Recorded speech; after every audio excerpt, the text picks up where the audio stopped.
Souveraineté alimentaire, la coordination technique de l'initiative présidentielle pour la production agricole et l'autosuffisance alimentaire a effectué hier 28 janvier une visite à l'École nationale de formation agroalimentaire, l'ENAFA. La sortie visait l'évaluation des conditions de formation de la deuxième cohorte des entrepreneurs agricoles. Le point avec Bamaka Yannick Dabiré Kadouromenki.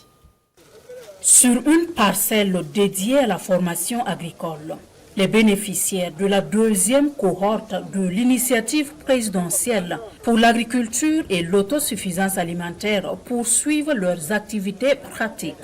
Ils reçoivent ici la visite du bureau des grands projets.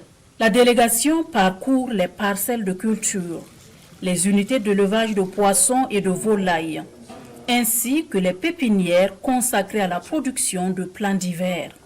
Sur le terrain, le bureau échange avec les incubés et teste leurs connaissances à travers des questions liées aux travaux en cours.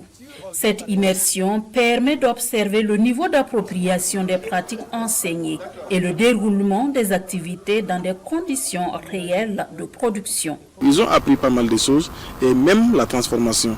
Donc ils pourront apprendre à transformer tout ce qu'il y a comme jus, les purées, la tomate et tout ce qui s'ensuit pour que de retour dans les communes ils puissent significativement contribuer non seulement à la production mais également à la transformation de leurs aliments pour pouvoir répondre efficacement à la mission qui leur a été confiée. Dans le cadre de l'initiative présidentielle, 8000 jeunes issus de toutes les communes du Burkina doivent être incubés en moins d'1 an.